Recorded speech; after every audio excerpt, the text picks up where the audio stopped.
Today, I want you to close your eyes for a moment and imagine something profound, something that might make you uncomfortable, but something essential. I want you to imagine the end of your story, not to frighten you, but to awaken you. Who will cry when you die?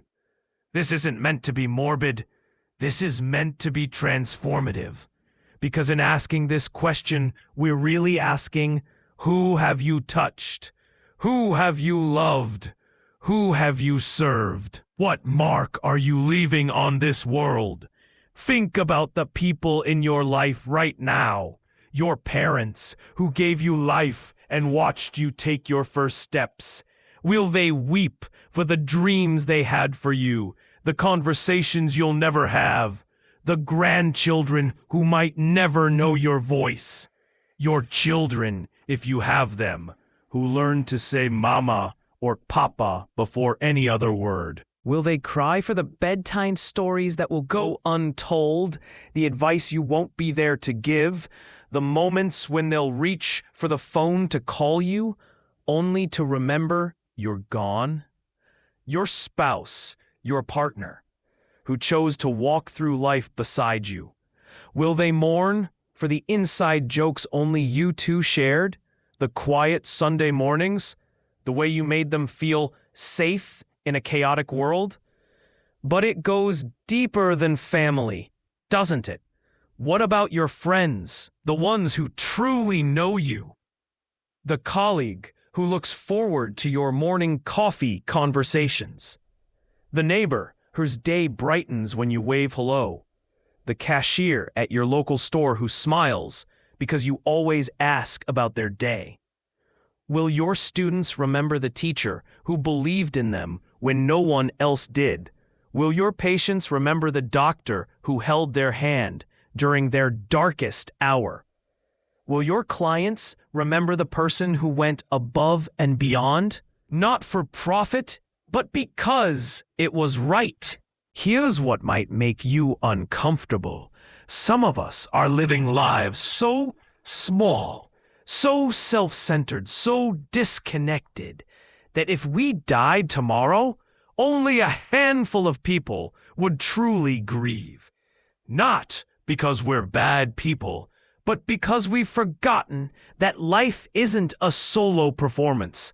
It's a symphony where every note matters.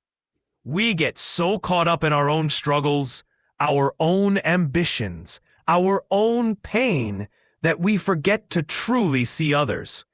We forget to love boldly. We forget to serve freely. We forget to leave footprints on hearts. But here's the beautiful truth. It's not too late. Every morning, you wake up with the power to touch a life. Every conversation is an opportunity to leave someone better than you found them. Every act of kindness creates a ripple that extends far beyond what you can see. The mother who volunteers at the homeless shelter, when she dies, dozens of people she fed will remember her hands serving soup with dignity and love.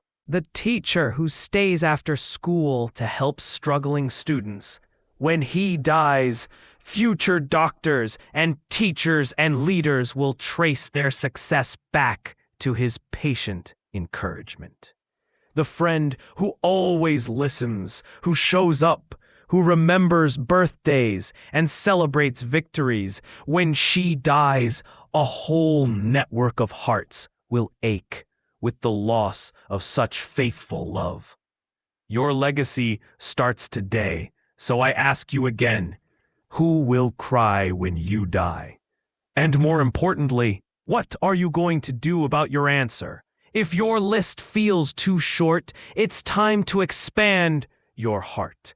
If your impact feels too small, it's time to love larger. If your legacy feels uncertain, it's time to start building it. One relationship, one act of service, one moment of genuine care at a time. Call your parents, hug your children, longer. Tell your friends why they matter. Smile at strangers. Leave generous tips. Volunteer your time. Mentor someone younger. Care for someone older. Because at the end of your life, you won't. You won't be measured by your bank account Or your achievements. You'll be measured by the tears of gratitude Shed by those whose lives you made better simply by being in them. Don't wait for someday. Don't wait for when life gets easier. When you have more time. When you're in a better place. The someday you're waiting for is today. Live so that when your story ends, the world will weep not just for who you were, but for all the lives you touched, all the love you gave, all the light you brought to dark places. Live so that your funeral becomes a celebration of a life that mattered, surrounded by people whose existence was better because you were part of it. Who will cry when you die? The answer is entirely up to you. And the beautiful truth is, you still have time to write that answer with your life. Make your life count. Make your love loud. Make your legacy last.